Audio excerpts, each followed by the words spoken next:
bonjour à tous, parents, chers membres du personnel et évidemment tutrices et les différents partenaires. Alors, tout d'abord, merci d'avoir rempli le sondage qu'on vous a expédié mardi. Alors, les choix, quant aux choix d'apprentissage, alors les choix qu'on vous a présentés, alors c'est un gros merci pour ce travail-là. Ça va vraiment beaucoup nous aider à organiser le tout. Maintenant, cette semaine, on change un peu le format de mes présentations. On va répondre aux questions qui nous sont les plus fréquemment posées.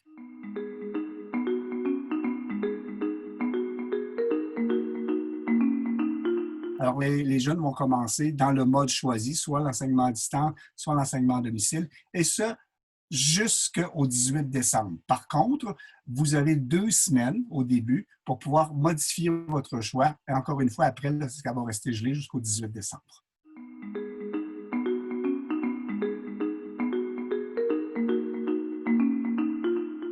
Pour créer une routine. Et dans le deuxième temps, afin de pouvoir avoir en place un mode d'évaluation qui soit constant, stable et qui permette définitivement de pouvoir mesurer les progrès de l'élève et l'élève lui-même être en mesure de pouvoir voir ses progrès en utilisant un mode qui est constant, que ce soit à la maison, que ce soit à l'école. Donc, on arrivera à la fin de la période qui est au 18 décembre avec quelque chose qui permet à l'enseignant de pouvoir remettre, et à vous comme parent, de pouvoir remettre, voici les progrès qu'ont fait votre enfant au cours de cette période-là.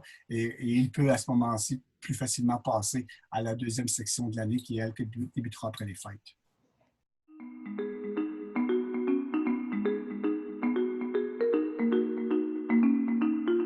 Tous nos élèves qui seront en apprentissage à domicile auront une machine qui provient du CSF. Alors, on a procédé cet été aux acquisitions des machines qui manquaient, notamment pour les maternelles première, deuxième, troisième année, au renouvellement de machines, notamment pour les élèves de septième année. Donc, tout le monde aura un ordinateur, un laptop ou une tablette pour pouvoir travailler.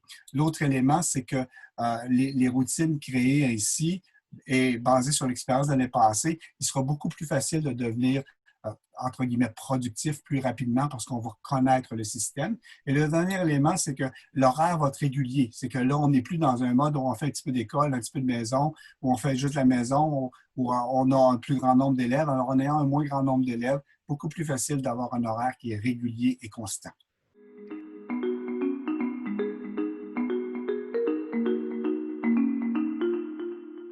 C'est une question intéressante parce que selon les nombres, encore une fois, je reviens à l'introduction et au sondage que vous avez rempli. Alors, à partir du moment où on va connaître les chiffres exacts, ce sera à ce moment-là qu'on va pouvoir déterminer est-ce que, par exemple, on fait des classes en ligne qui sont avec les enseignants de l'école d'origine de votre enfant ou est-ce que ce sont des classes qui sont faites avec un enseignant, avec un groupe classe de même niveau, mais au niveau provincial.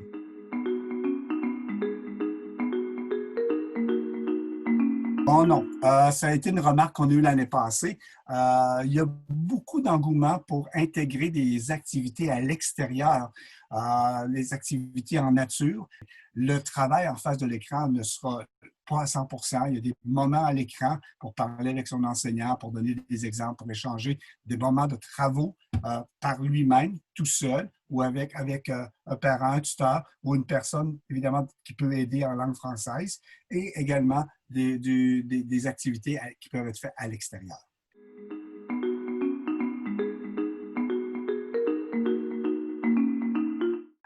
Pour ceux qui auront fait le choix de l'enseignement à distance, la réponse est oui. Les 60 conseils anglophones et francophones suivent tout le même curriculum et tout est bien découpé par année d'études. C'est un curriculum provincial et c'est le même pour tout le monde.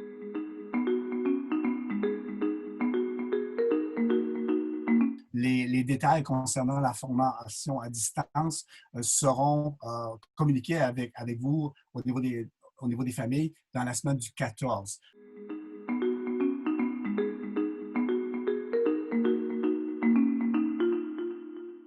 Nos équipes de santé et sécurité ont travaillé et continuent à travailler pour faire en sorte que les écoles soient parfaitement en lien et avec les consignes qui nous sont demandées par les bureaux de santé et les directives du ministère de l'Éducation.